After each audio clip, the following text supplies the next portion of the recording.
The live is up. Sergeants, can you start your recordings, please? Computer recording is up. Cloud is good. Backup is rolling. Sergeant Lugo, can you give us the opening, please? Good afternoon, everyone.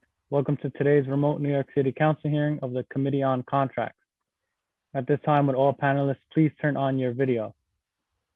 To minimize disruption, please place electronic devices to vibrate or silent. If you wish to submit testimony, you may do so at testimony@council.nyc.gov.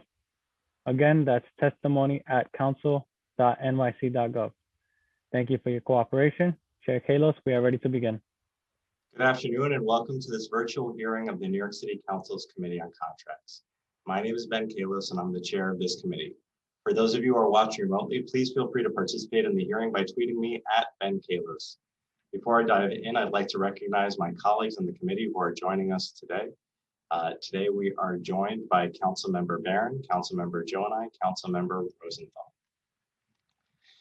Today we'll be hearing two bills that were introduced yesterday on Earth Day. The first bill, Introduction 2271, relates to environmental preferable purchasing by city agencies. The second, Introduction 2272, relates to agencies buying textiles. Both bills aim to utilize the city's immense purchasing power to support the ambitious environmental goals being pursued by this council, and which are vital if we're going to have any chance of taking on this climate emergency. The first bill, Introduction 2271, updates the city's environmental preferable purchasing laws. This collection of laws were first passed in 2005 and actually authored by now Mayor Bill de Blasio. They haven't been amended since 2011, and many of the standards haven't been updated since 2012, and still today have guidelines on purchasing cassette tapes, mini discs, VCRs, and answering machines. I'm not sure the last time I've seen any of them, other than in a meme for folks of my generation. In addition to changes in how we consume our music, research on climate change, our impact on and ways to mitigate negative effects changed drastically. And so jokes aside, it's vital that our laws keep pace. Introduction 2271 therefore makes updates to the city's purchase of light bulbs, electronic products, green cleaning supplies, and furniture to ensure that the most efficient and least harmful products make it through the procurement process. In addition to updating these procurement standards, the bill also mandates additional reporting by the director. The goal of these changes is to improve public oversight of the process so that updates can be tracked and maybe even improved. Importantly, the bill also updates the language of the EPP to more clearly reflect the newly established innovations within the green economy. For instance, instead of simply reducing waste or relying on recycling, the bill makes clear that the city can now use its purchasing power to pursue the end goal of zero waste and net zero greenhouse gas emissions. The second bill we are hearing feedback on today, Introduction 2272, applies these aspirations to the city's procurement of textile products. Textiles are some of the most reusable items in the waste stream, and yet they continue to be sent to landfills. Fashion and garment companies across the world, including H&M, Stella McCartney, and Burberry, are committing to moving the industry towards circularity, whether that be by taking responsibility for their products after consumers have finished using them, or by only using materials that can be fully broken down and remanufactured into new items. As a key player in the international garment industry, New York City is uniquely positioned to lead this important environmental change, and why I support the procurement of more environmental sustainable textiles by city agencies. We know that DCAS makes purchases for things like uniforms and blankets, but we also have a large pile of police and fire departments that utilize textiles. As a global fashion capital, New York City also has key industry players with expertise on how the global textile supply chain operates, the environmental changes being implemented. I believe that these experts, along with representatives from the city's agencies, best positioned to guide a new set of procurement standards for cities' purchase of textile products. Introduction 2272 would therefore be first require the Director of Citywide Environmental Purchasing to report on the city's purchase of textile goods. The task force would established by this bill would then be asked to make recommendations on the environmentally preferred purchasing, use, and disposal of textiles by city agencies. With the updates, the EPP, and the potential to improve the city's purchase of textile products, I hope that we can fully capitalize on the city's purchasing power. As a multi-billion-dollar consumer, the city has a huge impact on the market, the purchases we make, and the standards we set as incentives and help drive innovation. I thank the administration for coming today and look forward to hearing their feedback on these bills. Before I invite them to testify, I'd like to take a moment to thank Contracts Committee staff, Legislative Counsel Josh Kingsley, who's been filling in. And I think this is our last hearing with him, and we want to thank him for his great service. We certainly have not slowed down. We've been doing a lot. Policy analyst Leah Skripiak, who's been really taking charge on this and working with the fashion community. Finance analyst Frank Sarno, finance unit head John Russell for all their hard work putting this together.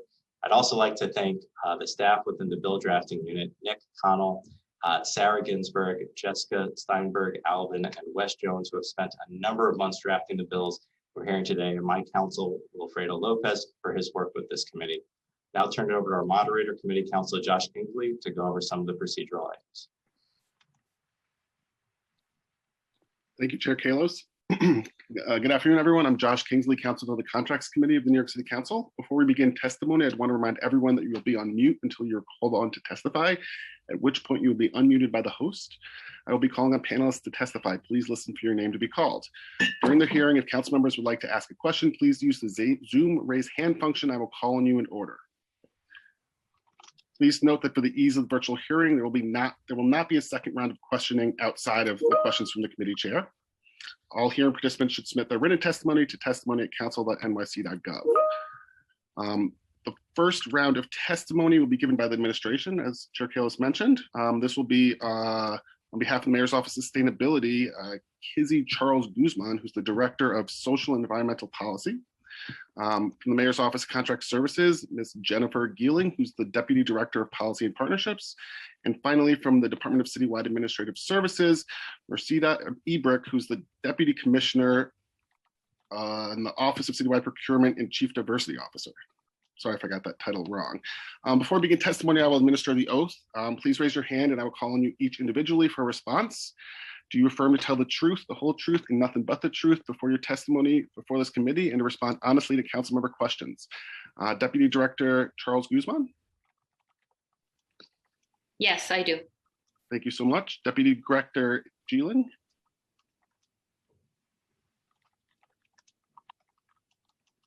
Yes, I do. Thank you. And finally, Deputy Commissioner Ebrick. Yes, I. Okay, thank you all, and you can begin testifying. Go ahead.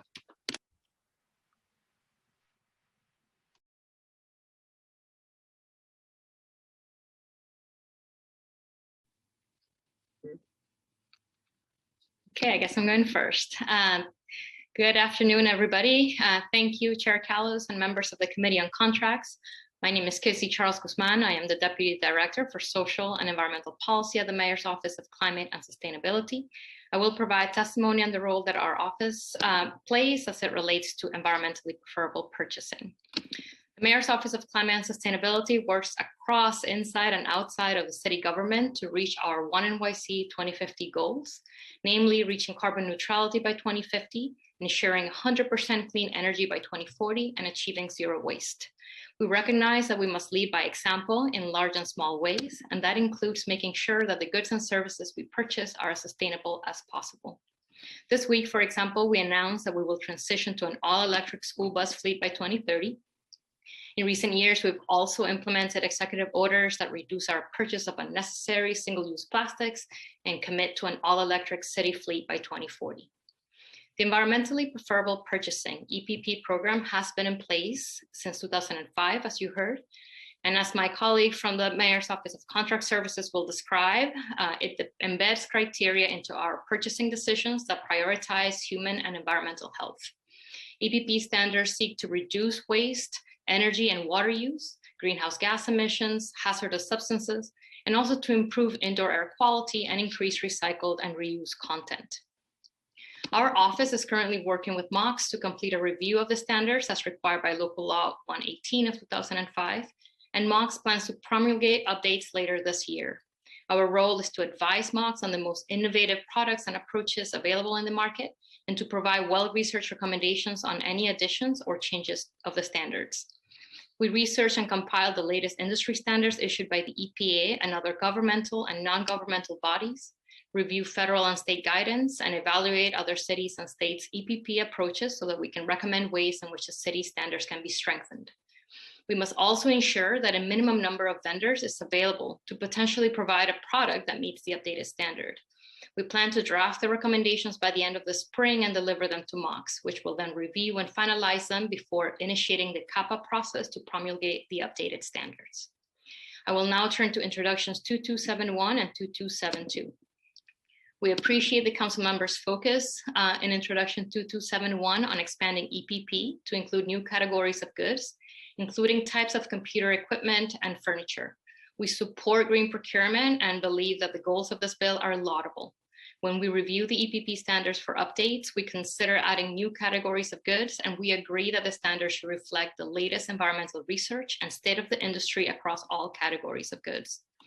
Achieving a zero waste future in the textile industry, as well as across the industries from which we procure goods, will require a massive investment and transformation throughout the supply chain. As introduction 2272 acknowledges, the research in this area is in its very early stages, and not enough data exists today to understand the full economic, social, and environmental implications of transitioning to a fully circular textile system and fully circular economy. But we look forward to working with the council, environmental experts, and certainly the industry to identify ways to better understand our supply chain, embed cutting-edge technology and sustainability practices across our purchasing, and identify approaches to increase the utilization and impact of EPP to achieve greater environmental and energy efficiency goals. All of our actions as a city play a part in our fight against the climate crisis. Especially at the close of Earth Week, we appreciate the opportunity to discuss our efforts to improve sustainability through EPP, improving the health of our employees, our facilities, and the entirety of our supply chain. We look forward to continuing to collaborate with the council on these issues. Thank you. In between the testimonies, I'd like to acknowledge we've been joined by Councilmember Perkins and Gennaro. Please continue.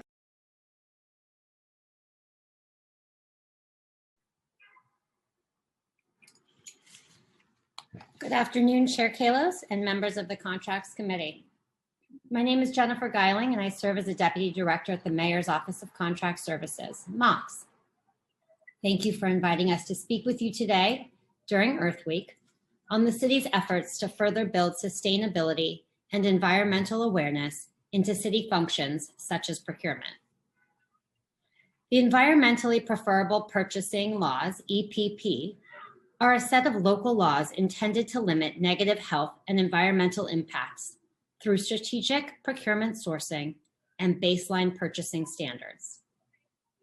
EPP laws address a range of issues, including waste production, energy and water use, greenhouse gas emissions, indoor air quality, recycled and reused content, and the presence of hazardous substances. As we have testified previously, MOX plays an oversight role in citywide procurement. In this role, we have focused attention on establishing a centralized, standard, and digital procurement and sourcing solutions portal, Passport, that incorporates and facilitates procurement rules, activities, and compliance. Passport has enabled our agency and citywide procurement to move away from manual, paper-based practices to automated digital procedures. In the case of EPP Local Law 118, managing EPP compliance is now integrated into Passport, whereby the system prompts agencies to affirm compliance with the law as applicable. Failure to address EPP compliance questions will block the agency from moving forward with the procurement. This automation of practice allows our city agency partners to focus more on strategic sourcing that can further the goals of EPP laws. Here again, Passport, the procurement sourcing and solutions portal, is poised to be a critical tool. With more than 27,000 vendors in Passport, city agencies have access to a breadth of suppliers to further the intent of the EPP legislation. Additionally, Passport can facilitate pre-qualified lists that agencies may develop to further narrow in on vendors that have the ability and expertise to reach EPP goals. MOX's role to promulgate rules under Local Law 118 is chiefly a coordinating position. We partner with the Mayor's Office of Climate and Sustainability, MOS, who leads the research effort to propose updates to the rules. Our colleagues are well-versed on prevailing and emerging environmental efforts and perfectly positioned to engage industry and policy leaders. An update to the existing standards is currently underway. MOS is supporting the analysis of current standards, which we will then collectively bring to agency stakeholders for input. Once that review has been completed, MOX will move the rule changes through the CAPA process for public comment and finalization. Assigning MOX the role of creating guidelines for textile purchasing under Intro 2272 would create the same relationship, coordinating work that is really led outside our agency where the expertise exists. Finally, Intro 2271 and 2272 include reporting responsibilities for MOX, another coordinating activity. MOX has long served in central reporting roles, collecting information from the business owners, in this case, contracting agencies, and consolidating into reports. In the case of Local Law 118, MOX collects data on EPP covered goods and construction contracts and compiles this information in the annual indicators report, using surveys that are distributed to agencies each year. As part of the publication process, MOX works with the Department of Citywide Administrative Services, DCAS, to gather data regarding goods contracts and compiles it along with the data on construction contracts to publish the report. This report reflects the total value of goods and construction contracts entered into by any agency that are covered by the EPP standards. With regard to the legislation introduced today, MOX defers to its colleagues on the nature of the data points and the request for past contracting information. However, we do want to suggest an alternative view of reporting in the age of Passport. The surveys and manual document submission that currently comprise the EPP reporting structure will be a thing of the past in the near future. Today, procurement is more transparent and accessible than ever before. The public portal hosts citywide solicitations that may be sorted by commodity, industry, and agency for review by anyone to understand how procurements are taking sustainability and environmental impact into consideration and rolling up EPP requirements and rules. Passport ushers in an opportunity to reconsider, streamline, and enhance the data and information that traditionally was necessary to collect in an opaque and decentralized environment. Today, we can fully maximize tools such as the Passport public portal to further highlight sustainability requirements. Thank you for calling this hearing today. We appreciate bringing attention to environmental and sustainability concerns. We are proud that Passport furthers these goals by eliminating paper and the delivery of hard copies of documents. I'm joined by my colleagues from MOS and DCAS. We would be happy to take any questions you have at this time.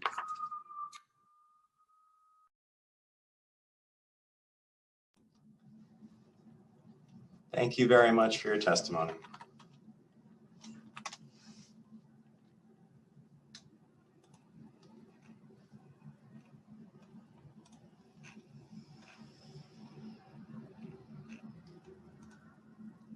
Give me 1 moment, please.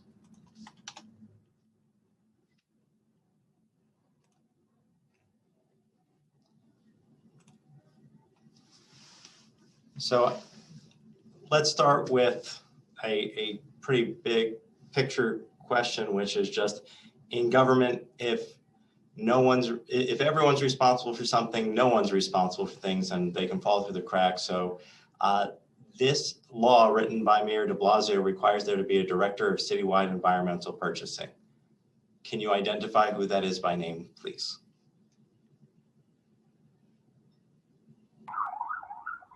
pardon the background noise, but that's the MOX director, Dan Simon. Okay. And I guess, so if we're doing a hearing on this local law and the MOX director, Dan Simon, is the citywide environmental purchasing director, I guess, Jennifer, what is your role within MOX, and why not have the director here? So I'm a deputy director, part of the executive team at MOX, and often have the pleasure of testifying with your committee, Chair Kalos. So I guess in terms of making sure that we comply with local law 118 and environmental preferable purchasing, where's the buck stop? Who's responsible for making sure that the agencies follow those rules? So with the advent of Passport, we've been able to automate, as I mentioned in the testimony, and digitize the ability for agencies to attest to their compliance. So they now do that in the system, and if there's no way to bypass those screens, if you don't answer the questions, you can't move forward with the procurement. We also manage a Procurement Training Institute, which is a training for the city's procurement professionals so that they learn the rules, regulations, and activities involved in citywide procurement that include EPP laws. So we ensure that that is part of the curriculum for our procurement professionals as well. And then we also collect the information that the agencies provide us with and consolidate that into a report that we then publish. With regard to the standards and the reporting that is in the EPP law, when is the last time those standards were updated?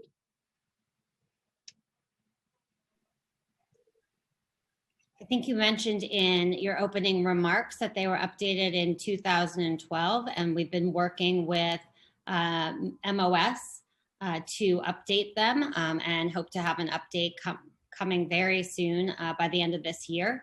And that engagement with MOS has been going for quite some time. So we're looking forward to sharing updates and appreciate your attention to the matter and agree that it is time for them to be updated. My understanding is under the law, it was supposed to be updated every 2 years. Is the update that is happening from MOX and MOS a result of council action in this area?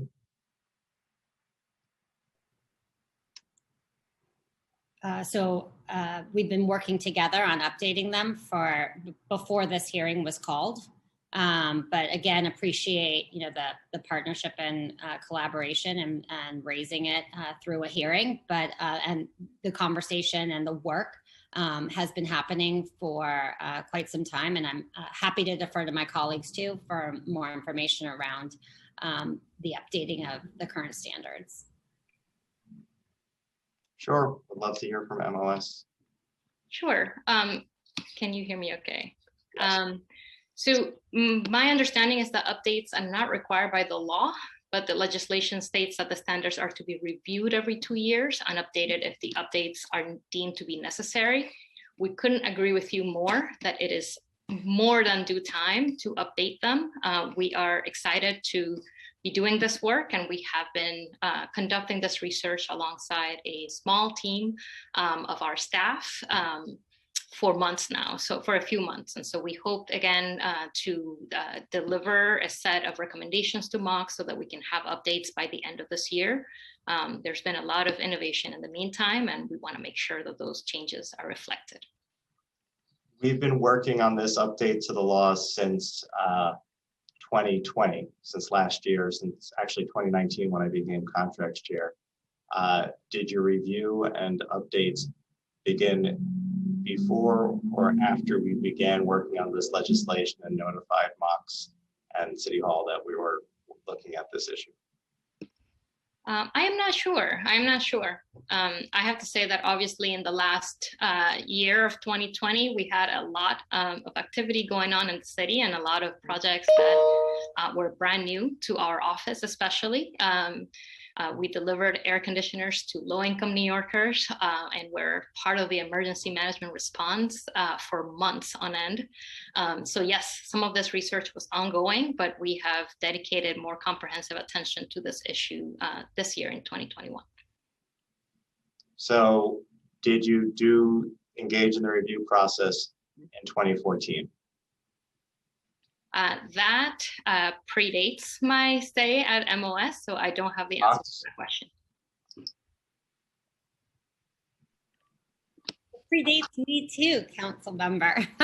You engaged in the review in 2016.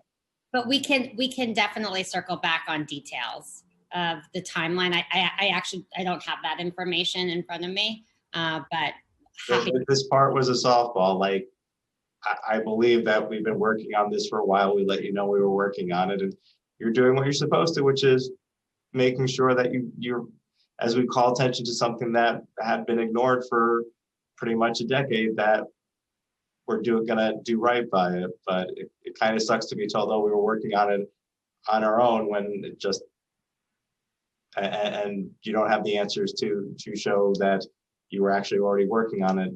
When did the review occur in 2020? The review has been occurring in our office since 2018. Listen, I think what we're saying is we consistently. Okay, so but in 2018, you looked at that document from 2012 and said it is still important for us to regulate cassettes, VCRs, mini discs. I have to tell you, Chair Callis, that I have also seen in some of our agencies typewriters. So we procure a variety of equipment across city government, and we are really excited to updating standards to ensure that everything that we're procuring is meeting the latest EPA and energy efficiency standards. So I guess in 2018, why wasn't it worth updating the standards? We submitted recommendations to MOX in 2018. MOX, so the standards were supposed to be updated in 2018. Why didn't they get updated in 2018? There were recommendations submitted. So we'll have to come back, Chair Kalos, with an answer for that.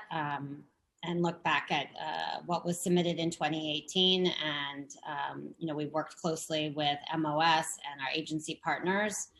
So I'm happy to circle back with you to find out this precise timeline, what was submitted, what the activity was, and why it's still ongoing. Is this the first time MOX is being asked about the standards, where the standards are, and why they haven't been updated? For EPP? Yes.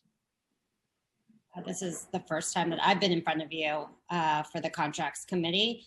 I know that we've been reviewing the recommendations and have been working with MOS to update the standards, and appreciate the urgency, in part because it has been some time.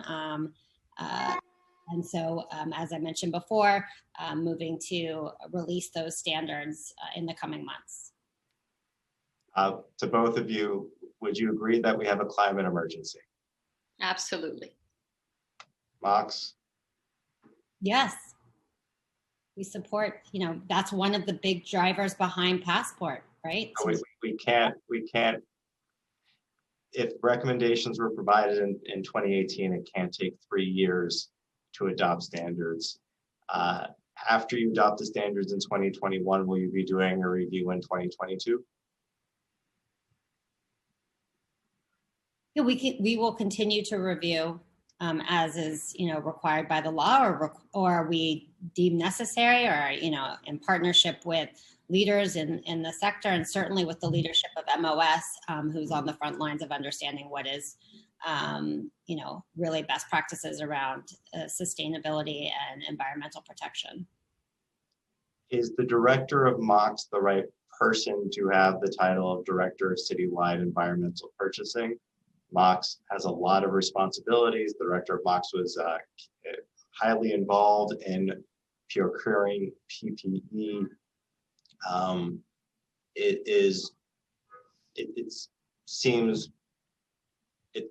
know that this administration likes to pile multiple titles onto individuals, but is the Mayor's Office of Contract Services Director the right person to be the Director of Citywide Environmental Purchasing? Should it be a separate and apart position so that they wake up every day and the only thing they're focused on is the environment? What is the right role? Who is the right person? Or right agency? I think that's probably for both of us. I can respond on behalf of MOX to say that we're happy to discuss changes in roles and happy to have that conversation with you and the committee. And I don't know if MOS has a perspective on that. I mean, I defer to our colleagues at MOX. Our role at MOS is advisory. We do, do this research and support, environmental policy making by any agency that wants us, right? That said, we're not named anywhere in the legislation, and we do make it our business to continue to engage with every agency to make sure that their practices are as sustainable as they can be.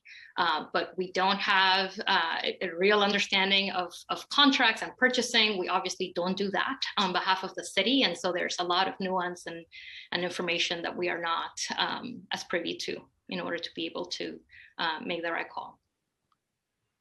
How much of the city's procurement of its $22 billion in contracts goes through the Environmental Preferable Purchasing Program?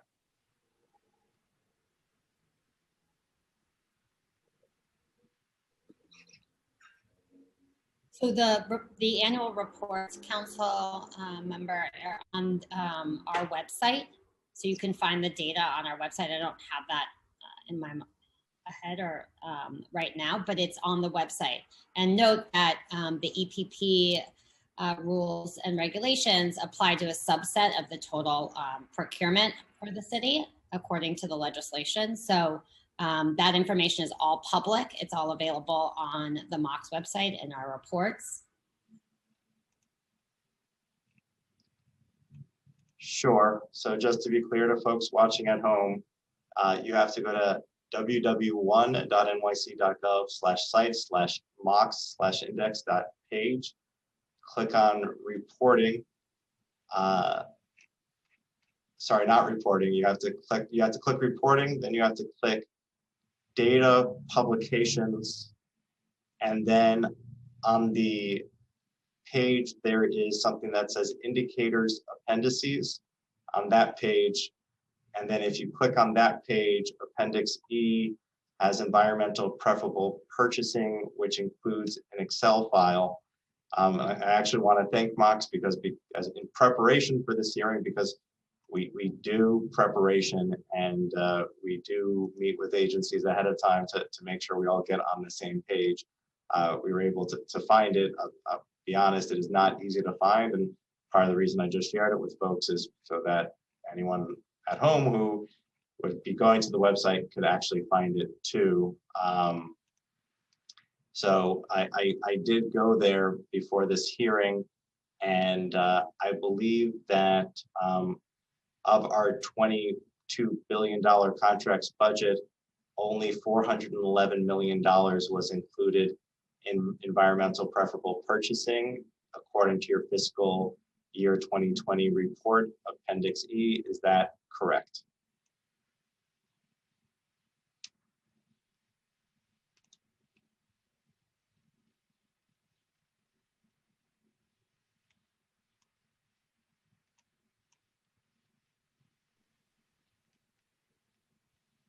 Hi, thank you. Sorry for the delay. I was unmuting.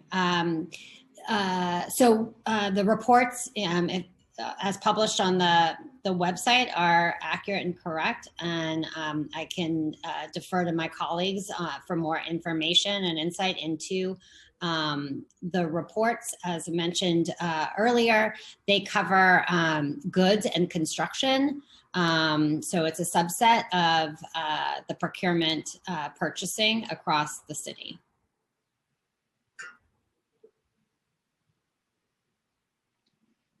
And I just wanted to add one thing. I appreciate you referencing the MOX website and that particular place, because there's an abundance of reports that are available on that page and a lot more information about Passport as well. So thank you, Chair Kalos, for mentioning that.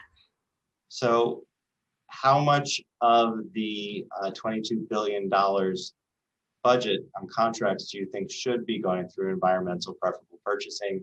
Or do you think that 411 million is the right number?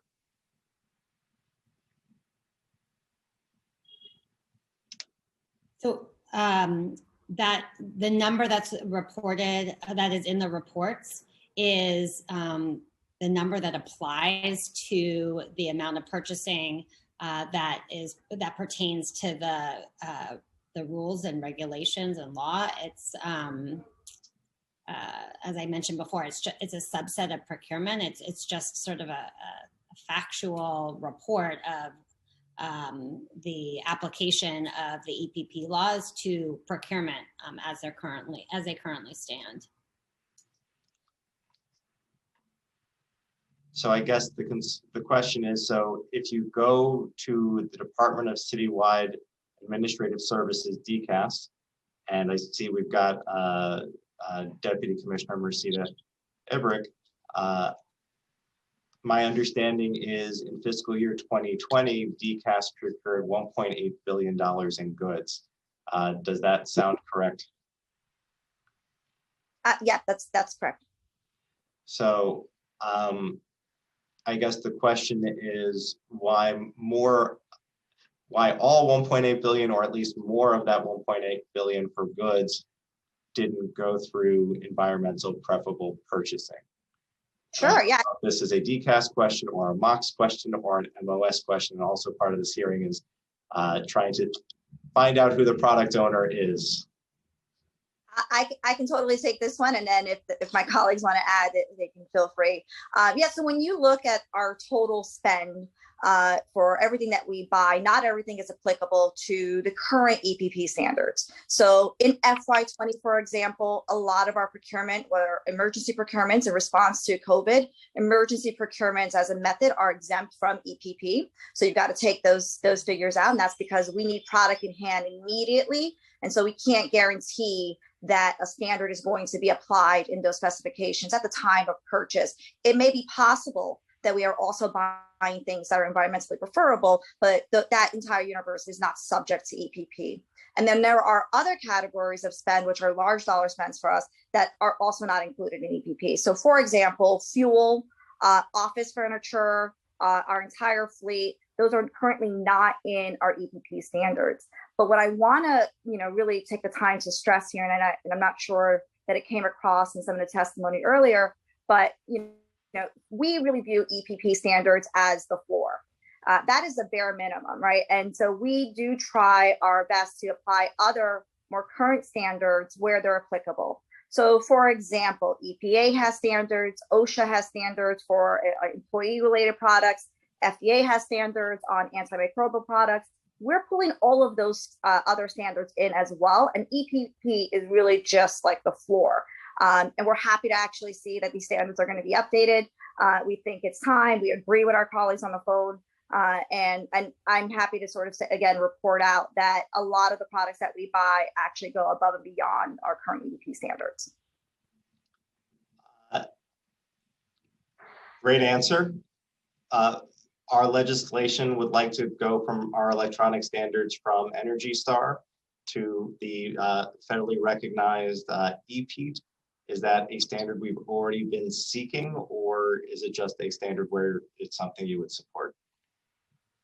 It's absolutely something that we would support, and I would want to dig into a little bit more to see whether or not there are specific procurements where we are already doing that or have considered that particular standard. Great. We have two specific examples of goods that we didn't see in the EPP, and we were curious. So we saw a plumbing fixtures procurement award in the amount of $513,715. They are EPP eligible goods. and I don't believe that they were documented. So I guess the question is it that the items did not meet the standards and we didn't get the waiver, or we didn't need the waiver because they met the standards, but they just didn't make it into the Appendix E report? You know, off the top of my head, I really don't know, but I will double check. I will take that back to the staff and look into that one. You said it was plumbing fixtures. Do you have the actual like reference, and we can take that? We'll get it to you. Yeah. But I guess the broader question is, it seems that the number is artificially, that there's something wrong with the number 411 million, given a $22 billion budget. Also, if we look at the construction procurement, it was $28 billion. And again, so I guess, could you speak to why more of the construction procurement, which is 2.8 billion, wasn't included in the EPP? Because of the 411, it's kind of split evenly between goods and construction.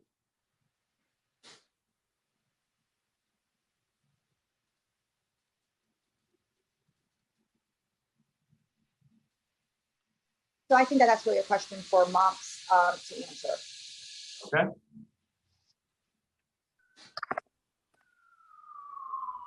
So we just report what the agencies are sending to us, but if the question is why, if the suggestion is that there are updates made based off of the numbers, then that's what we can take back.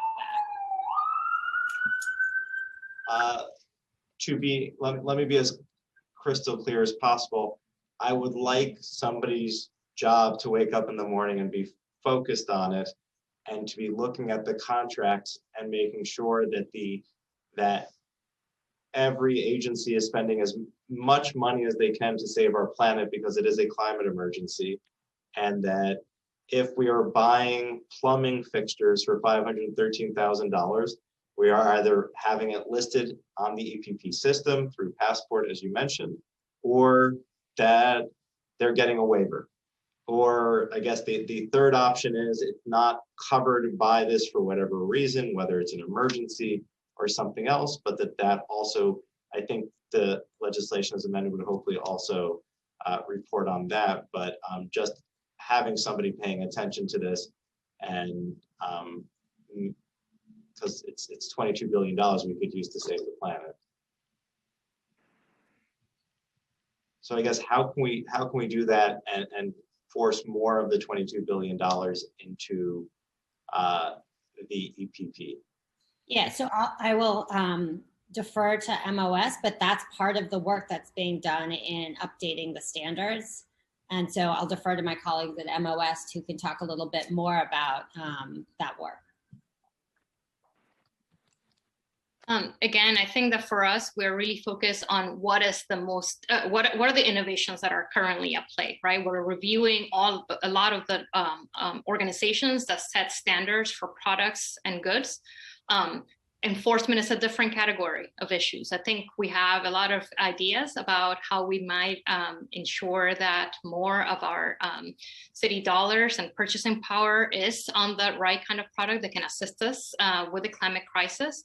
I think we need everyone, right, in order to be able to really track it appropriately and be able to know that it is being enforced. And so I think that there's also a way that we can have more incentives for our agencies, the same way that we say respond to MWBE procurement, right? So maybe there are ways that we can incentivize higher uptake by our sister agencies. But again, our role is purely advisory on this research side of the equation, like what's the state of play?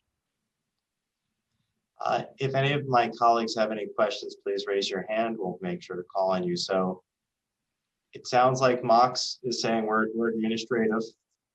MOS is advisory.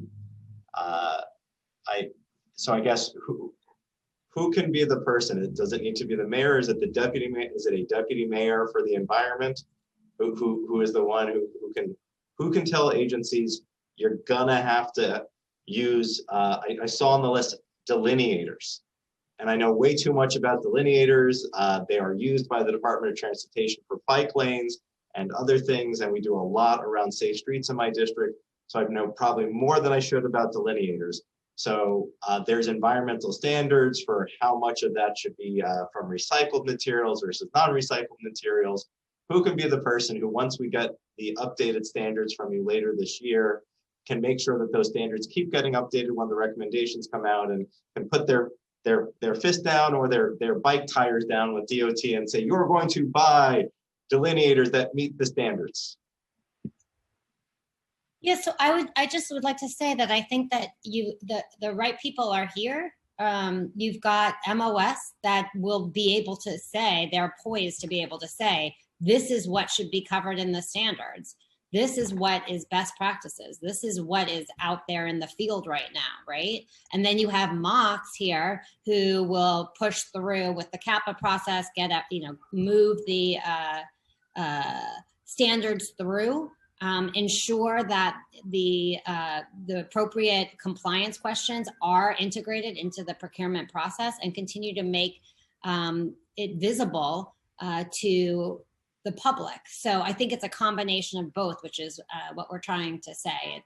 It's you have both of the parties, and then of course you have DCAS here too, who have huge spend in the goods categories, who will be weighing in. And I should mention that when MOS comes to us with their set of proposals of what should be included in the standards, we then go out to agencies as well for their review, for their additional comments, ensure they understand what the proposals are. So I think it's an integrated collaborative process that will yield updates.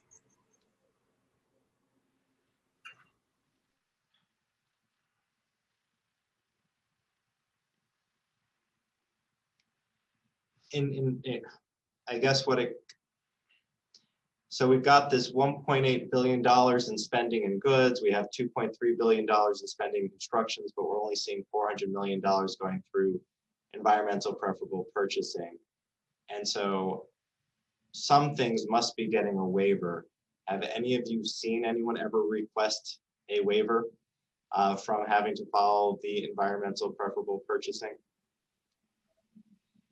I think in a recent conversation we all had, there's only been one request for a waiver that we all can account for in the history of this. So the implication is that agencies understand what is required of them, and they're following the rules and requirements of the EPP laws. Now, what you're flagging here today, and we concur, is that there needs to be an update, right, to the standards. And with that update, one would expect that you would see greater spend for goods and construction-related procurement in the EPP regulations. Director Geiling, you mentioned the passport system. So when somebody is trying to submit a bid for delineators or paint or concrete, is it a checkbox where they say that this is the that I meet EPP standards, or does Passport actually have fields? So I'm just looking at your guide. For the folks who want to follow along, if you go to the MOX website, let me just go to it again. Give me 1 second. So it's www.nyc.gov/site/mox/index.page. And if you click on partners and then EPP, it takes you to the environmentally preferable purchasing page. And then there's 2 links in terms of minimum standards for goods and construction products. So there's some things that actually appear on both, like flexible delineators. So if you click goods, it'll bring you to a document that is only 247 pages where you can find a list of things. So on page 167, page 167 for the fixed delineators, not the flexible delineators, it has a requirement that the plastic be 25 to 90% post-consumer content. and that any rubber must be 100% post-consumer content. Are people making bids required to enter in what levels of post-recycled content they have, or how do you guarantee compliance with the EPP? Yeah, so the way, it's a great question. And I appreciate you asking that too, here with a lot of folks tuning in. So the way that the procurement process works is that the agency drafts the solicitation. So the invitation to propose or the invitation to bid, and they draft that with the requirements that are necessary to be responsive. And then they evaluate the responses that come in to ensure that they are compliant with the requirements of the solicitation. And that's part of their determination as to who the award will be ultimately given to. So that's the back and forth. And the EPP requirements come in as part of the design of the solicitation. So what I was referencing before is the agency, if the agency is going out to solicit goods or services that have EPP implications, they will have to acknowledge that their solicitation complies with the EPP laws before they can even release that solicitation. Where is that tracked? Like, how do we get because your answer went exactly where my mind was going. Like, do we have, I wrote the city record online. I used to be GovOps chair. DCAS is my favorite agency. Also, it is like the biggest agency no one's ever heard of. And I don't mean that as an insult. It's just like the city record's the most important newspaper no one's ever read. And like I say that all kidding aside, but so I guess, is it that, so where's the list of RFPs that have gone out that are in EPP or not? Is it something where we want to have DCAS add to the city record online some sort of indicator so we can do a search and just do search for EPP pieces? Like, how do we tell at the outset which procurements are within EPP and which ones aren't? Because it sounds like we're trying to do it on the back end instead of the front end. So great question. Let us come back to you with how we can use the information that we have in the system to answer that question. Okay, hold on one second. I'm grabbing my copy of the city record. I keep copies of it in my office. I love the city record. Does anyone have their copy of today's city?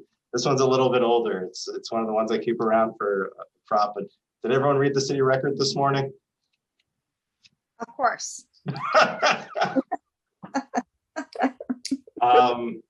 For those watching at home, so the city record is how the city tells you when we're buying things, when you can bid on things.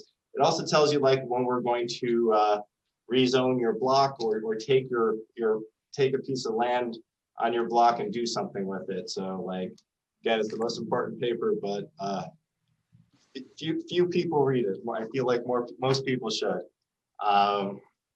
So yeah. So it would be helpful to get an answer from the three of you at some point very soon in the next week, just how we can tag things that are starting out as solicitations for whether or not we think they should be covered, and then making sure that what's covered in there, that the items cite the requirements from the standards or refer to the standards, and if not, that we're getting a waiver piece there.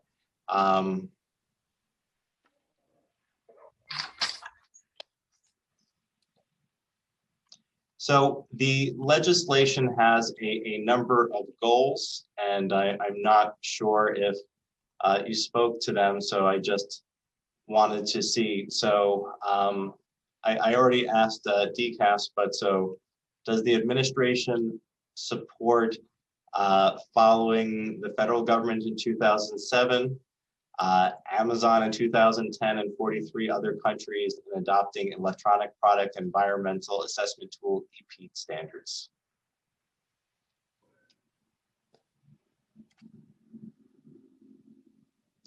I have like a list of 5 or 6, so the sooner we can get yeses or nos or I don't know is the better. I think there were some questions from council before the hearing around electronic products that we made some connections to DSNY around. So I'm happy to follow back up on this question as it may pertain to the other set of questions around electronic products. Should the city adopt new ambitious standards? So the old standard in EPP used to be decrease greenhouse gas emissions. Should we be seeking to achieve net zero greenhouse gas emissions with relating to our city's purchasing?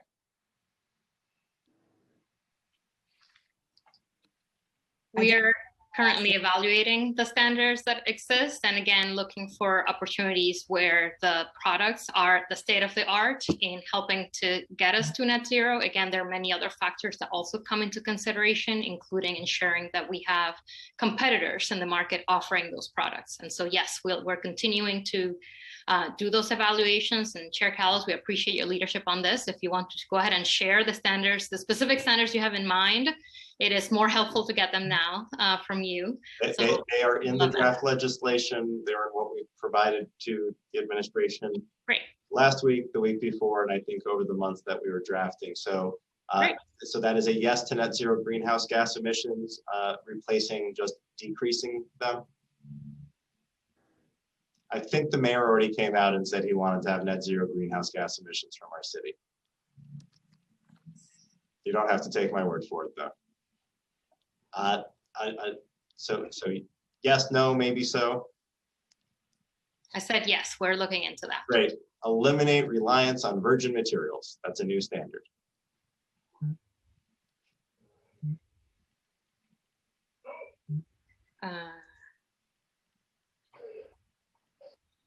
We are all in support of these goals that you're stating now, for sure. Amazing. Eliminate reliance on hazardous substances instead of reducing. Improve outdoor air quality. That's a new one. Yes. Reduce the negative effects and even generate positive effects for the environment from our procurement. Chair Callows, these are literally the goals of our research. We're trying to ascertain what standard making bodies have on lists that achieve those goals. Yes. Amazing. And part of this is if I get you on record saying yes, it makes it a lot easier when we pass these in negotiations. Prohibit the purchase of halogen lamps.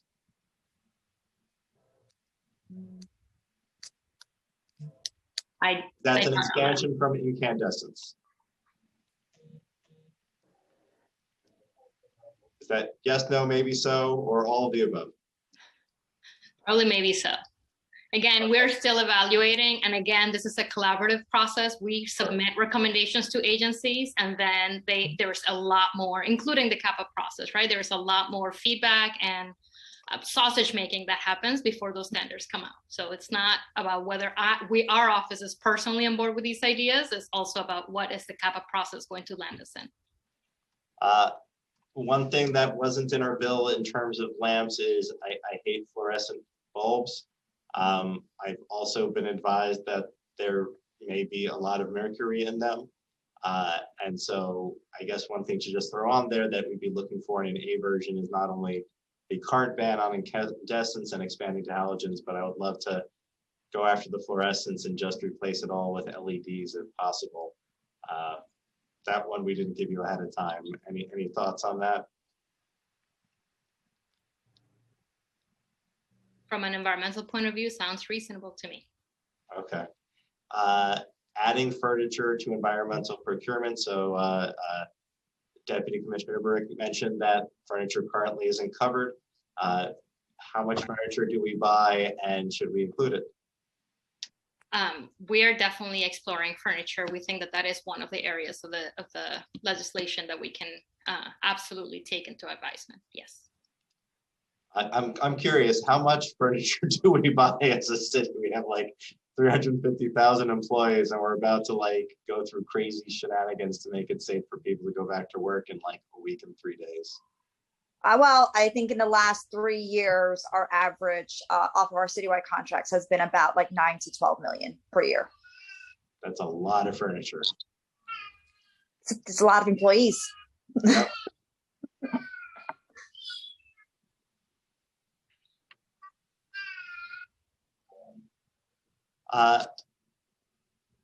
Before the hearing, we had requested the recycling, the plan, the 2008. So the city was required to develop a plan by January 1st, 2008 for the reuse and recycling of electronics devices. I don't believe we received that plan yet. Are you able to provide that today, or just tell us what the plan is? So I think this is what I was referring to before. I think we've made a connection with Contracts Committee to the agency that manages that. So happy to reconnect. I'm looking at some emails from yesterday. So I think that that connection has been made so that you can get that information. Okay, so it would have been helpful to just have sanitation here or get the answer from them ahead of time. Do any of the three of you know like how to dispose of electronics at your agency? So like if DCAS has so I'm certain all of you have had a technology device, whether it is a phone, a laptop, or a computer get replaced. Do any of you know what happened to the old one and what your agency did with it? Yeah, so we coordinate with the Department of Sanitation, who currently has the contract for e-waste removal. What happens after that, I have no idea, but that is the route that we take. We reconnect with sanitation to use that contract. I think you gave it. You gave a straightforward answer for a person who didn't get the question ahead of time. So like, if you are a resident, any resident, pretty much anyone in Manhattan who lives in a building with, I think, 6 or more units or 10 or more units, you can go to the DSNO website. You can get an electronics recycling cage that you can put in your basement or in wherever your trash room is. And that way you don't have to find a place to bring your electronics. You can just leave it there. When it's full, your building calls sanitation. They come, they empty it out. They work with the vendors to either work with the existing recycling programs, or the city does it ourselves. So is it basically just tapping into that program? Do you have a DSNY electronics recycling cage somewhere at DCAS? I don't know. I'll have to check. I'm off the top of my head. I don't know, but I'll check. Fair enough.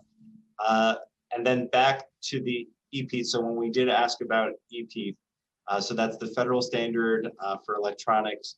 Again, Amazon's doing it.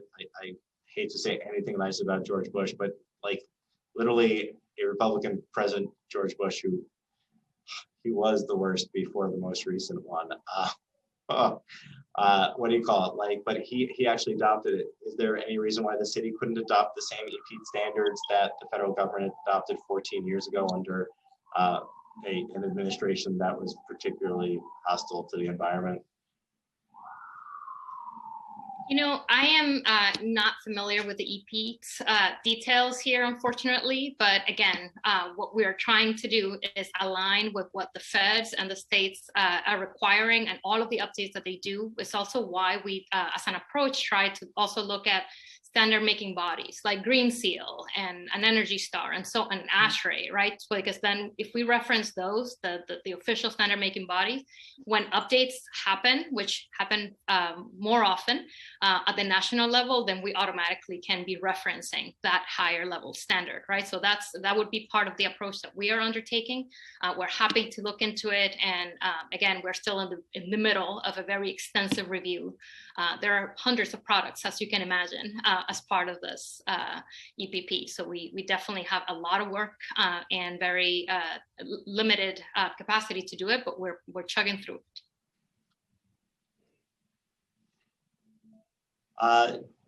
Ahead of the hearing, we asked for a copy of the green cleaning products list. Were you able to provide that, or can you direct me to where it would be on the web, on the city government's website? So we provided the committee with a link. They're codified into New York City rules. So it's RCNY section 11-10. Okay, thank you. The law requires the director to establish packaging reduction guidelines with relation to city purchasing of goods. Do you know how often this gets reviewed? And if we can have a copy of the guidelines that have been established? You can definitely have a copy of the guidelines that have been established. How frequently they're reviewed, I don't know if that is, and I can circle back with you on that if that is wrapped into a regular review of the standards. So according to the environmental preferable purchasing law, the city is supposed to conduct a survey once every 4 years of construction vendors purchasing. Do you know when the last survey completed was and where the results are?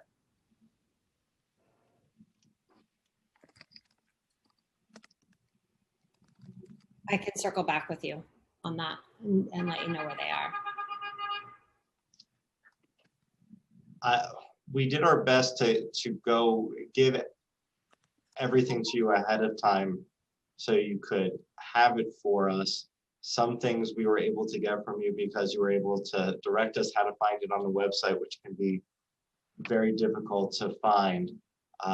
The legislation does require more of these reports. In fact, I think almost all of these reports to be sent to the city council and to be posted on your website so that we can keep track of these things and so that folks aren't stuck in a situation of saying, well, I don't know.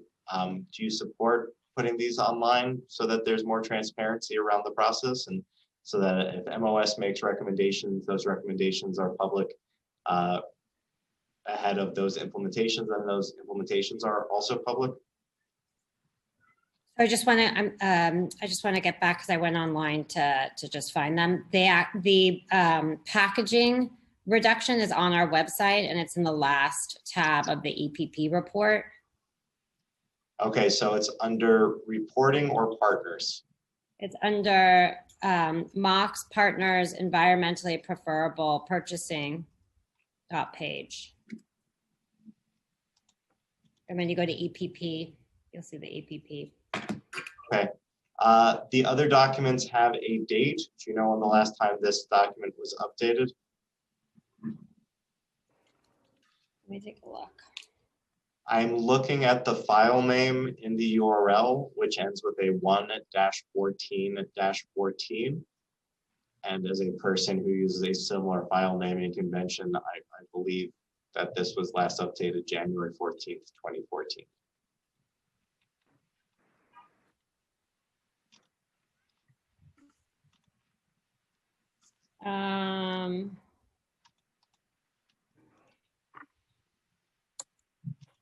Just give me, please bear with me. I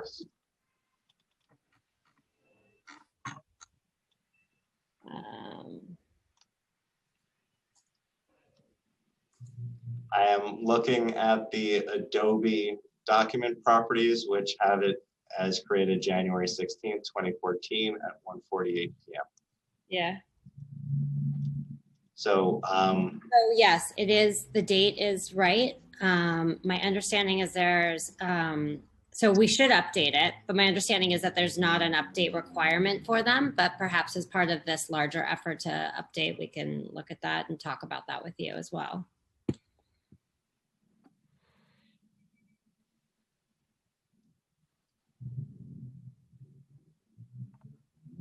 So I guess for DCAS, is the packaging reduction guideline something that you use in purchasing?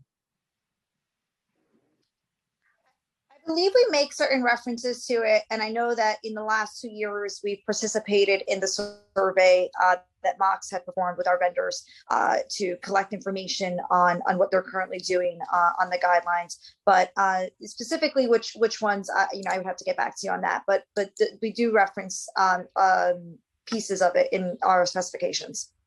Do you know how successful we've been in eliminating polystyrene foam, commonly known as styrofoam packaging, and PVC packaging?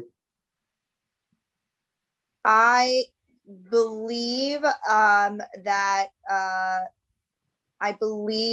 you know what, let me get back to you. Let me not be wrong here. So let me get back to you and get you the right answer.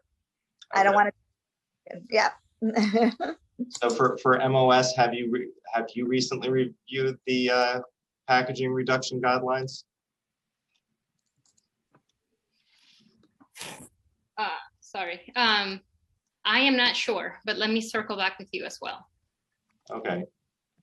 And like, just to be clear, like all of these things were supposed to be getting reviewed every 4 years, every 2 years. And so to me, what would have been a much better hearing is just to say like, to have answers of like, no, we haven't done it, or we have, and here's what we did, versus an I don't know, which I really believe in accountability. And I think that if we fell short, we own up to it, we let people know, and then we do our best to do better. I just feel that a lot of the I don't know is it's not really holding ourselves accountable, and I think we're better than that. I think that's the end of my questions on 2271. I'd like to move on to the textiles. I made the mistake of Googling this.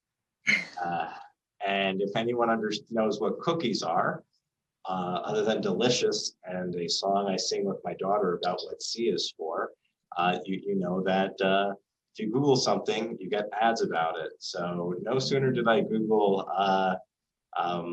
sustainable fabrics did I get a commercial from H&M with Maisie Williams extolling their 100% pieces. And I'm a huge Game of Thrones fan, so like it was really cool. Like I might actually go to H&M now. So what type of textiles does the city regularly purchase? I can answer that. I mean, on our requirements contracts, we have, everything from like mattresses, uniforms, we even have upholstery. Furniture is big as well. That includes textile. So yeah, there's a lot of textiles that the city purchases.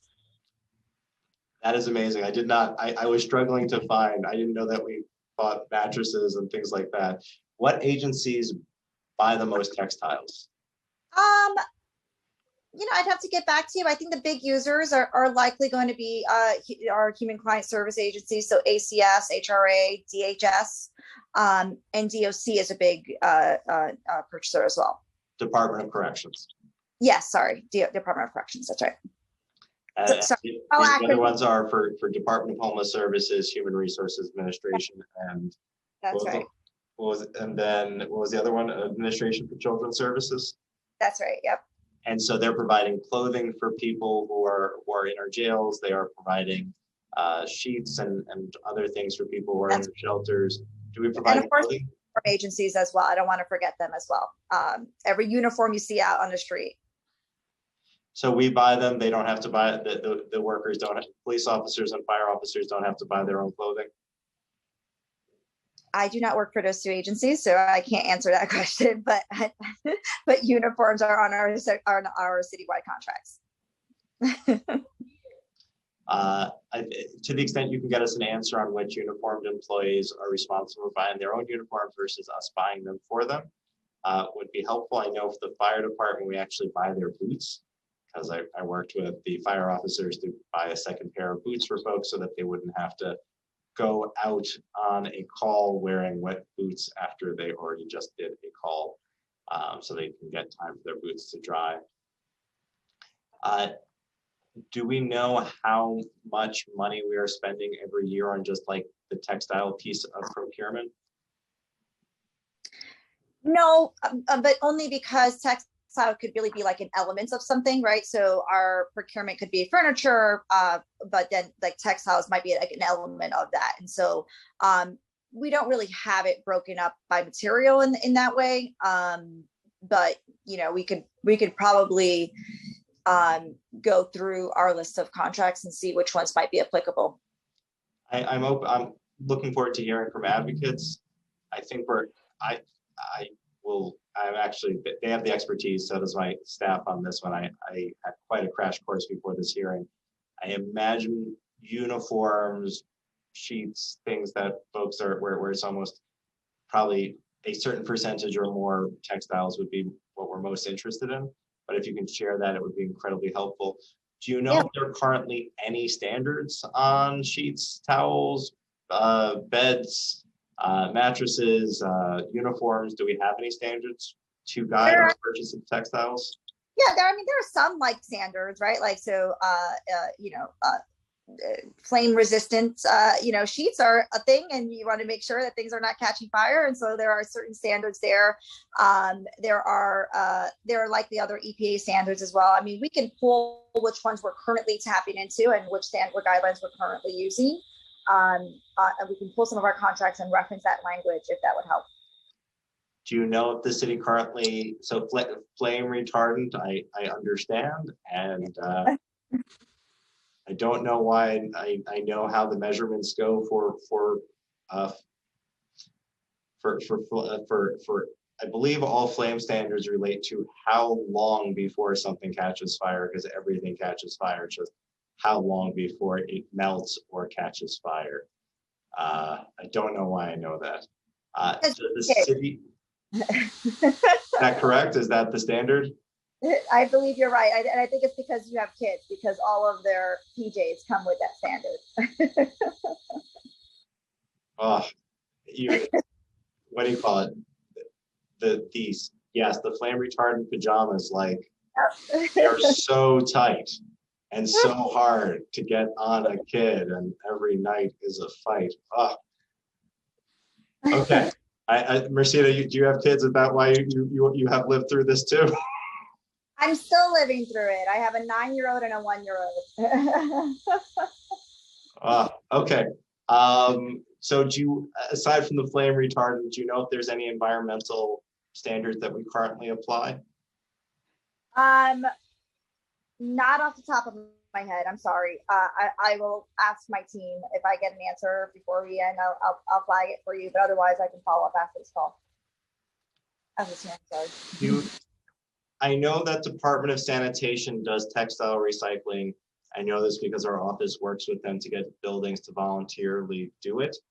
Do you know if any agencies have textile recycling or even upcycling? No, sanitation is the only one that I'm aware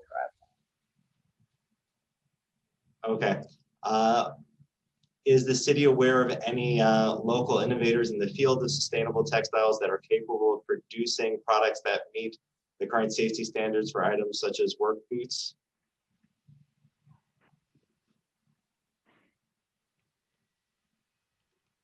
I don't know if that's for me or for MOS. I do not know the answer.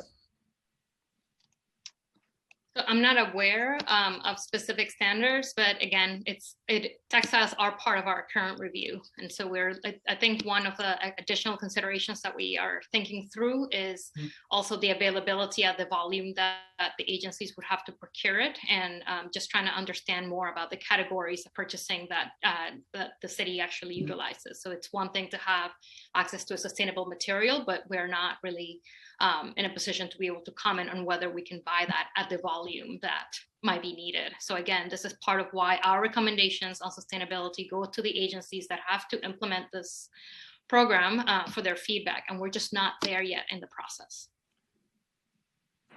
And so I think that's what our bill kind of recognizes, and I kind of hate task force bills, but task force bills that then do something are kind of something I can stomach. So do you think it would be helpful to have a task force set up that is going to research and consider the social costs associated with the productions of textiles, labor conditions, supply chain, and whether or not they're recycled or organic or virgin materials, and the source and supply chain, getting a sense of the value of the contracts, how long they're used and how they're disposed? Listen, I will tell you from MOS's perspective, I think that any organized effort to help identify the state of innovation nationally and internationally would be welcome by us. Again, it is a tremendous undertaking, and for us, achieving a zero waste future in the textile industry is a very essential to our goals, but at the same time is absolutely a nascent area of research. So we'll take all the help that we can get. to the extent that you've shared that there may not be a market or people who can produce the materials we need in an environmental sustainable way, and the fact that we have so much vacant office space, so much vacant manufacturing space, and we are on the road to recovery, is there a way that we could use EPP as a market driver?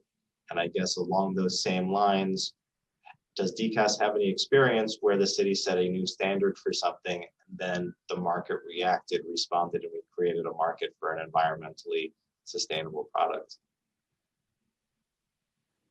Yeah, I can take the second part of that. And the answer is yes. I mean, DCAS years ago was one of the first sort of groups to decide to use biofuels in their buildings.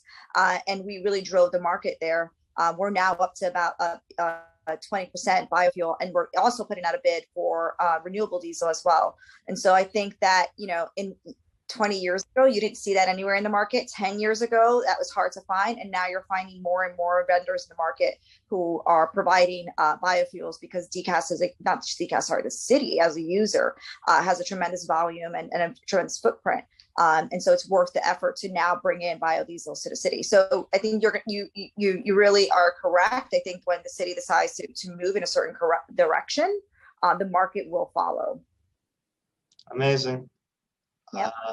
One last call to see if anyone else has any questions. I want to thank DCAS for joining.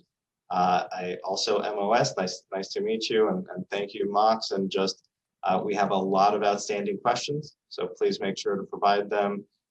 Please provide them as soon as possible. I believe the record remains open for 48 or 72 hours, so we would really like to be able to have whatever you provide in the record, so that anyone who is interested in this issue is able to learn about it and get the answers as well. So please, if we can get it by Monday, that would be amazing. I would like to now at this point excuse the current panel and turn it over to my committee counsel. Thank you. Thank you. Thank you, Chair Kalos. Bye. Bye-bye. Thank you, Chair Kalos. We'll now move on to public testimony. Bear with me for a second.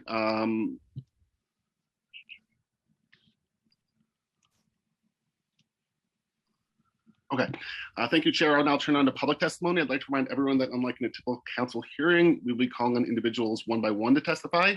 Each panelist will be given 3 minutes to speak. Please, once the sergeant has begun the timer, please begin. Council members who have questions for particular panelists, use the Zoom raise hand function, and we'll call on you after the panelist has completed their testimony. For panelists, once your name is called, a member of our staff will unmute you, and the sergeant at arms will set a timer, and you can begin. We will begin first with Joshua Katcher, who I believe is going to speak first. Go ahead, sir. And just one correction, we'll be giving 5 minutes for folks. Thank you for waiting so long into this hearing. Thank you so much. Good afternoon, Chair Kalos and members of the council and committee. My name is Joshua Katcher. I am a fashion designer, an entrepreneur, an author, an educator, and I sit on the board of directors for the international organization Collective Fashion Justice. As a fashion professional who lives in New York City, as well as a sustainable and ethical fashion educator and writer, I have seen lawmakers overlook fashion supply chains as deserving of meaningful legislation. I've seen fashion not get taken seriously despite its massive global impacts on workers, animals, and the environment. And I've seen innovators, entrepreneurs, and small businesses focused on sustainable and ethical supply chains struggle desperately to access and navigate the complex city contracting opportunities. For example, I make sustainable, fairly made tactical boots, but have had no ability to speak to anyone who makes those purchasing decisions. We have scientific data on what the most impactful textile materials are for the environment, and we can make environmentally preferable purchasing of textiles based on this data. The Higg Material Sustainability Index, the Pulse of the Fashion Industry report from the Boston Consulting Group, and the fashion industry's own internal environmental profit and loss reports concur that the most environmentally impactful materials to produce from cradle to gate are silk, alpaca wool, cowskin leather, and conventional cotton and wool. These should be a starting point for textile purchasing decisions. These materials that rely on turning native lands and forests into grazeland and pasture are some of the most harmful. We must rewild pasture and grazeland for the sake of biodiversity and for the most effective carbon sinks as they relate to the climate crisis. Further consumer research shows that, importantly, this is what citizens want. A 2020 McKinsey survey found 2/3 of respondents believing that it's, quote, important to limit impacts on climate change, while 88% believe that more attention should be paid to reducing pollution. 3 consecutive years in a row, the study from Lyst, which is an online retailer, the largest consumer studies ever conducted, first in 2018, 80 million shoppers showed a 66% increase in searches for sustainable fashion, with terms vegan fashion responsible for over 9.3 million social impressions. Lyst's 2019 study, which was over 104 million shoppers, showed searches including sustainability-related keywords increasing 75% year on year. And the 2020 study, the most recent one, saw sustainable sneakers, for example, jumping another 89% year on year. At the same time, we are in the midst of an industrial revolution where waste diverted, recycled, biosynthetic, organic, and other visionary innovations are increasingly available. I call these materials circumfaunal materials that aim to replace climate, land, and water-intensive animal fibers that are a significant portion of these innovations. New York City should be purchasing from these new supply chains, helping them flourish. The creation of a task force comprised of experts is a necessity for examining more ethical and sustainable supply chains for the city of New York's purchasing. As a globally celebrated fashion capital, New York City should be leading by example. The truth is that we have thorough data, we have access to more and more innovative and sustainable materials, and we have the urgency of the climate crisis to make these changes, and there is a budget to do so. Thank you, and I'm happy to take any questions. During the hearing, there was at least an implication that the private market might not be able to meet needs. What is your capacity for these boots? And would they be sufficient for fire department, police department, or other department needs? The boots that I make, in addition to typical fashion boots and accessories, I also make tactical boots that meet international stringent sets of standards. I have a full data sheet on these boots that I'm happy to send rather than reading through all those standards. And the capacity, for example, my small business, the factory that I work with, that I contract located in Brazil, we can create up to 30,000 pairs of boots per order. So there is the ability to scale. It's not as big as some others out there, but there is an opportunity to help smaller businesses like this provide. I think 30,000 pairs is a decent number for a city purchase. And the materials you described, should you feel that anything shoe related should be included in the definition of textiles? Absolutely. Footwear, as a footwear designer and as a fashion professional, footwear has to be included in any sort of critical understanding of materials and textiles at large and fashion at large. Thank you very much. Thank you. Thank you, Chair. We will now move on to Christopher Halfnight, followed by Joel Kupferman afterward. Go ahead.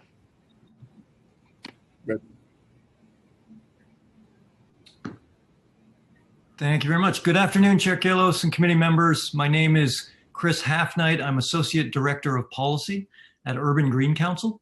We're an environmental nonprofit focused on sustainability in the building sector. I'm testifying today in support of intro number 2271. And first I want to say thank you to the chair, to the committee, and of course to the dedicated staff at City Council for bringing some much needed attention to this important and impactful policy. Urban Green has a long history with the EPP. Russell Unger, our former executive director, was actually the lead drafter on the council staff back in 2005 when he worked at City Council. And then he worked at MOX afterwards to help implement the law. More recently, in 2016 and 2017, we collaborated with MOS and others on recommendations for a long overdue update to the rules that implement the EPP laws. We advised in particular on provisions related to buildings, including energy efficiency, water efficiency, and building materials. As we've heard, nearly 5 years later, none of the many recommendations that were put forward at that time have been implemented. I know it's not easy to shepherd these through revision, and I'm hopeful, more hopeful than I was yesterday, based on the testimony today, that we'll see some of those integrated later this year. So that was really nice to hear. The city's green purchasing power is important in a number of ways. Chair Kallos, you highlighted them at the outset. The sheer quantity of public procurement translates to a significant environmental footprint. Every dollar that preferences a good with lower environmental impact benefits all New Yorkers. Second, the city's purchases create more demand for greener products, helping to stimulate the market. And then third, the city's green purchasing inspires action in other cities and states that look to New York and the private sector. As we've heard, it's been almost a decade since the regulations that implement the laws have been updated, and I think it's clear that that's a gap that falls far short of the law's intent. So we really applaud the committee's effort today to update the EPP laws. In particular, we support the proposed amendments to modernize the purpose statement to include achieving net zero GHG, eliminating waste, and increasing recyclable materials. And then we'd offer 4 specific comments for the committee's consideration. First, given the history of updates or lack thereof, we very much support the proposal to increase reporting requirements so that there's some explanation and transparency around the mandatory biannual review of the purchasing standards. 2, we're really glad to see the EPEAT standards proposed for integration. We'd encourage the committee to consider a higher specification within EPEAT, such as gold or silver, or to require the director to implement the highest standard deemed feasible after the review that's proposed in the amendment. I'll note that some leading jurisdictions have opted for EPEAT gold or silver. Washington, D.C., for example, has that in their procurement standards. Third, we very much support the addition of environmentally preferable furniture standards. That was in our recommendations as well a few years back.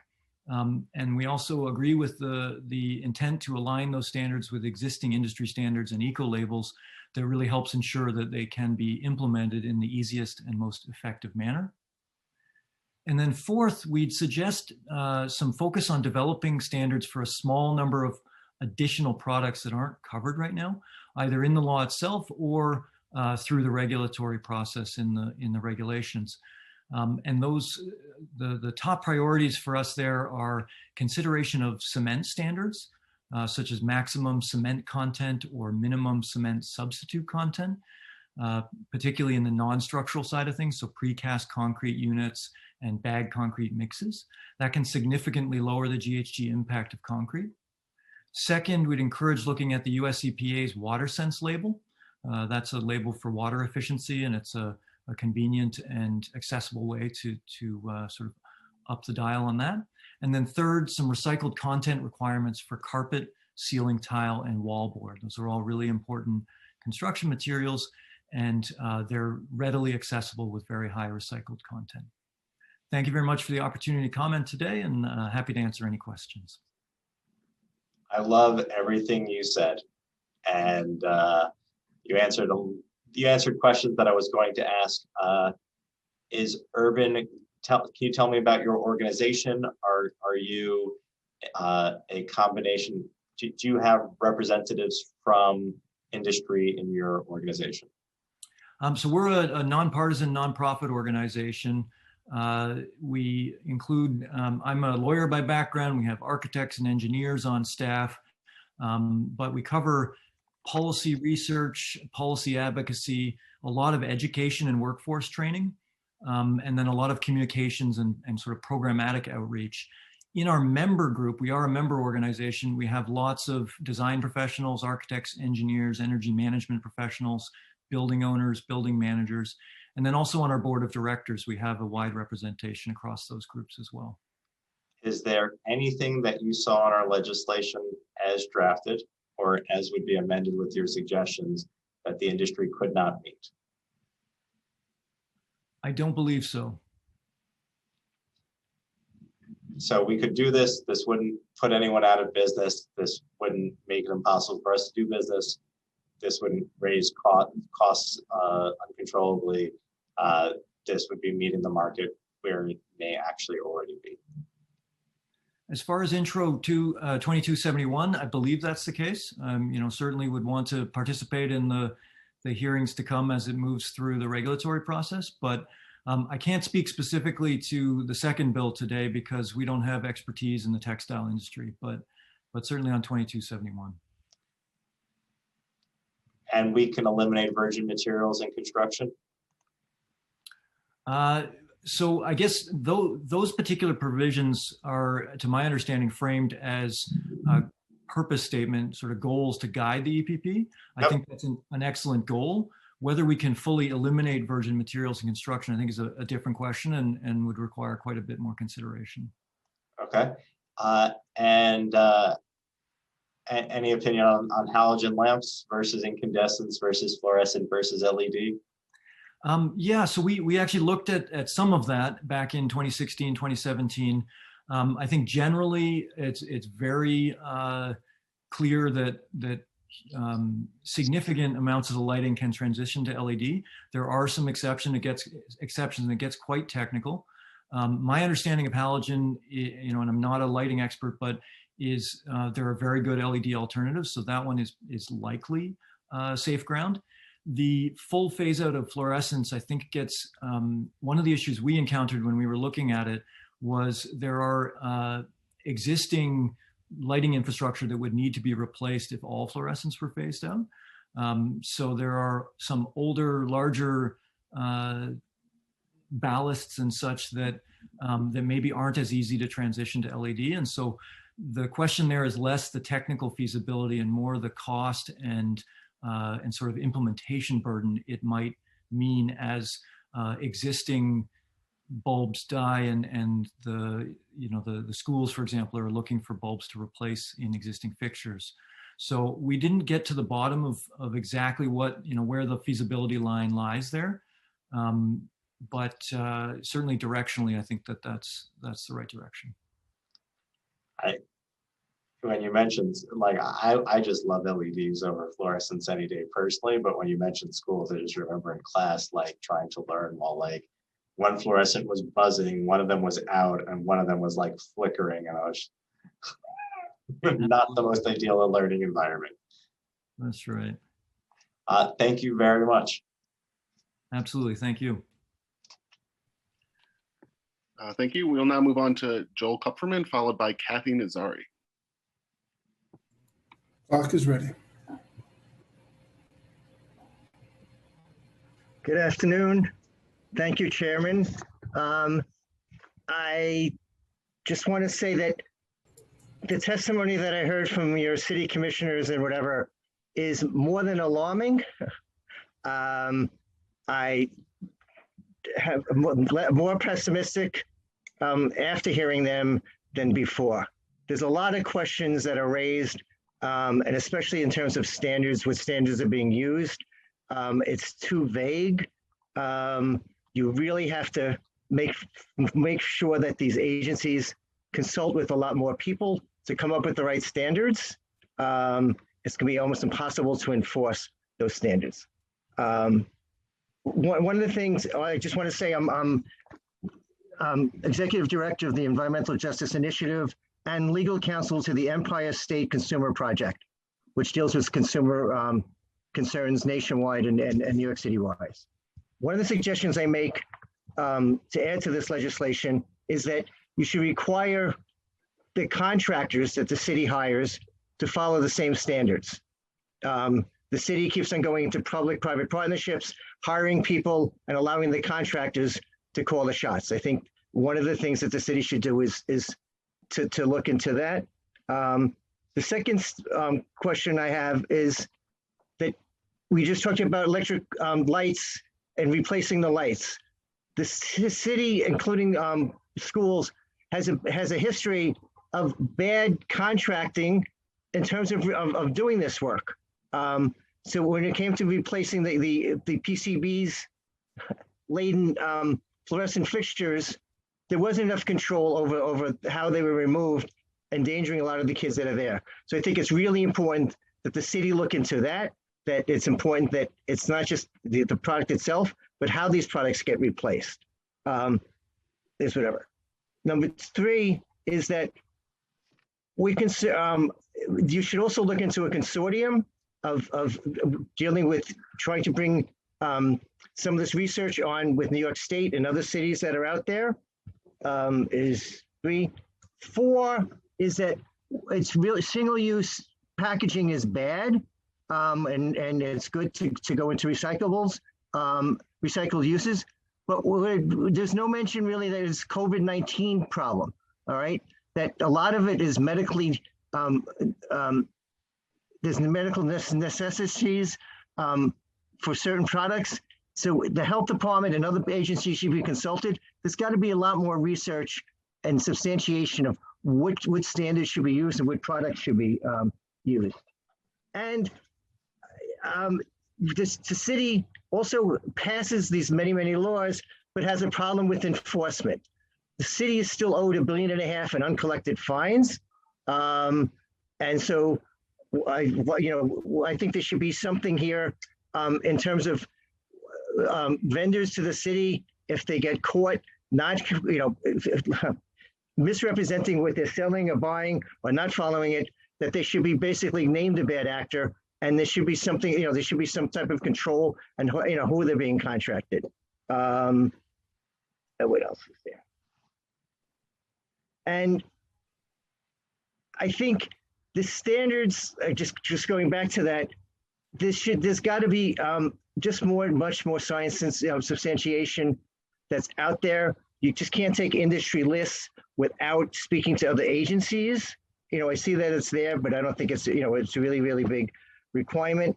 And what else?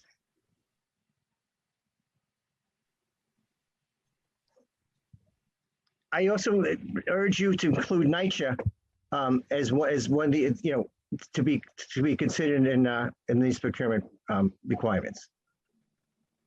Hey, Joel, if you can help us get this, the state, which has long since abandoned NYCHA and stopped funding it, and are some of the worst landlords in the world to turn over full control. Right, but I also want to, this is a criticism of the city. Let me just tell you something. There's a water problem. I represent the tennis association at Smith, right? $85 million contract. The contractor got hit with an $80 million fine for labor violations, all right? Their work, they exposed lead-laden soil that's there. We asked them to cover up the soil with geotextiles. They weren't forced to do it, all right? Yeah. So part of the problem is the city rewarded them with another $250 million worth of contract. And so it scares me that right now with this exposure to lead, we just found out there's lead exposure there. We've asked the health department to come in. The health department's not coming in. And Chairman, I just want to say that when NYCHA residents call 311, they're told that they have to call NYCHA, that the health department or other agencies aren't there. So all these agencies are not coming in at a time. Let me just, why this is really, let me just get to it. All right. The important point is right now we were just told that all these other agencies, your 3 agencies are going to consult with DEP and DEC, in terms of these standards. I'm saying that we have a major problem here. I agree, and we need Albany to repeal the Erstat law and have stopped having corrupt Albany legislators messing with our rent laws, and we need them to repeal the laws that keep NYCHA outside the purview of the city council. But the city, okay, but the city's agencies are not responding to outright, environmental insults there. So now, Joe, I love the work you do. We just banned pesticides yesterday. I know about all the litigation you've done leading the way. We've been working with you and everybody else. And on terms of the stuff going on with Smith's houses, where is Smith Houses located? the Brooklyn Bridge and East River. Let's touch base and see if we can help do the constituent service there and make sure that the agencies that are appropriate are doing their jobs. Okay, but just going back to the bad actor policy, all right, the city could be using that to stop the hiring of contractors and even the contractors providing the bad products. They haven't been doing that. One of the last times they did it is that we were involved with the West Nile virus spraying, as you well aware. Okay. So we'll take a look at that. But we'll take your feedback on the legislation. Thank you, Joel. Can I just say one more thing, or? Of course. Okay. I think it's important that you also reach out to CUNY and other people to help, with establishing these standards, and that the reporting requirements that the agencies you discussed this morning are not coming through. It just really takes away the veracity of what you're trying to do, and also it's opening yourself up to law, legal actions that the law is not substantiated. So it's really bad that there was just non-compliance by the 3-4 agencies that you're charging them, to set these standards. I agree that there was non-compliance. I believe I shared it. I also agree that there was a lack of accountability and taking responsibility. And I would love to have better regulation and oversight over CUNY as a SUNY graduate myself, and would love your help getting Albany to take their corrupt hands off of NYCHA, off of CUNY, off of H+H, so that the city can properly regulate these agencies that purely serve New York City residents. Thank you. Okay.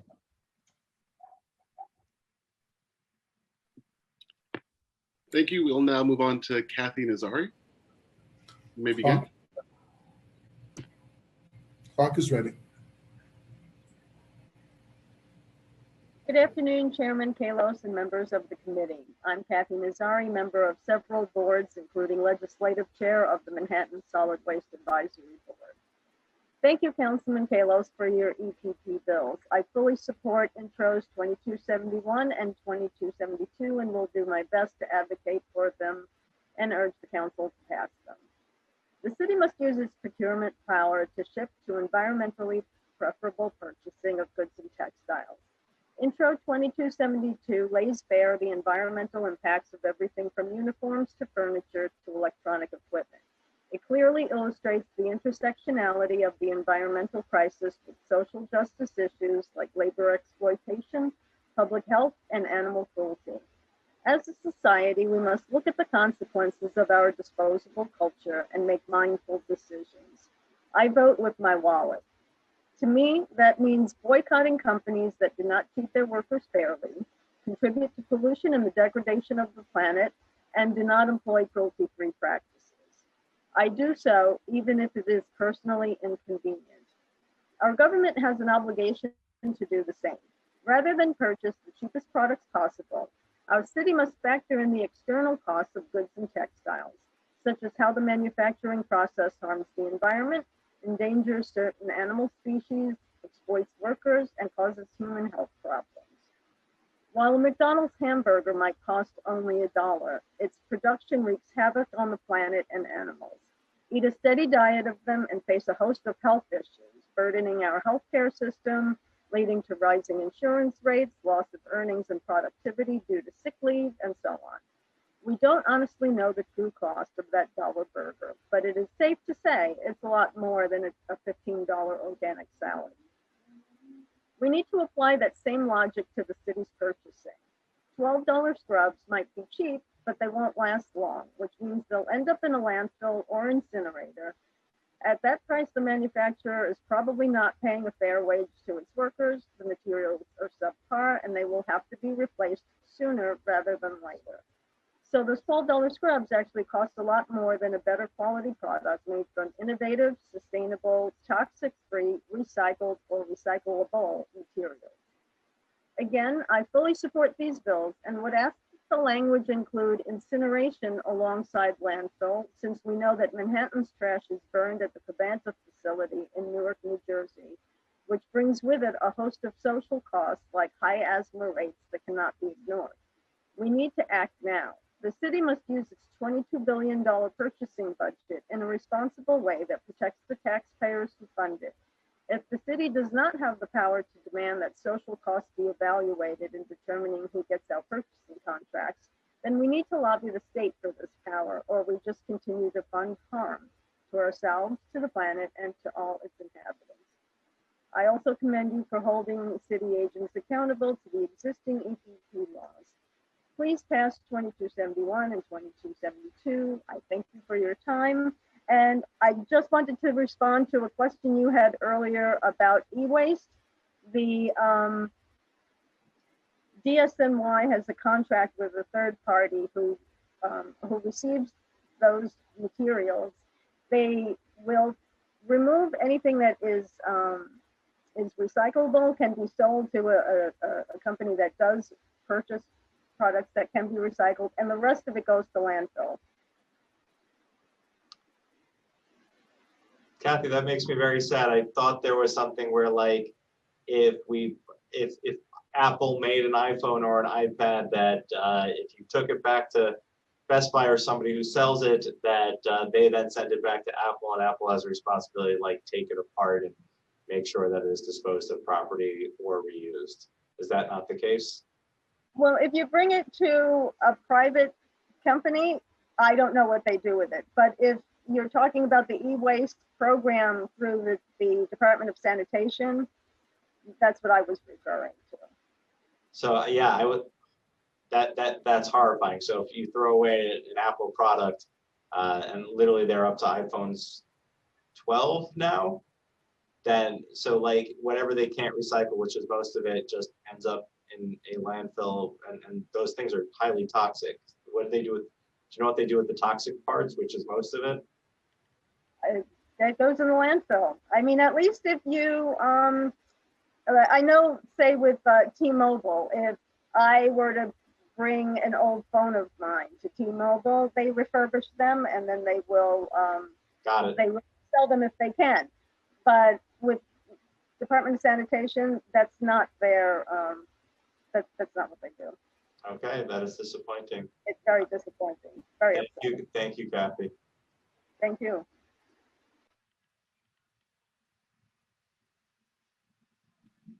Chair Kalis, that's it for the public section of the testimony. I want to thank everyone who came out today. I want to thank the administration for their testimony, all three agencies, our advocates.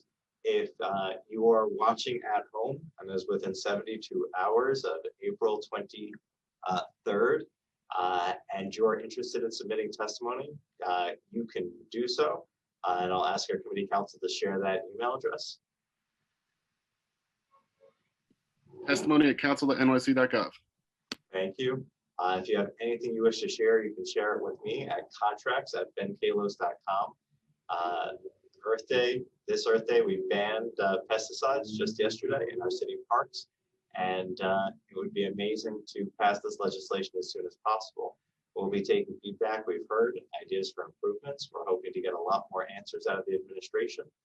You'll be able to find the testimony as well as any of the answers that we may or may not get at council.nyc.gov. And I want to thank everyone for all of their hard work. We've been working on this for years, and the entire team at the City Council. All of that being said,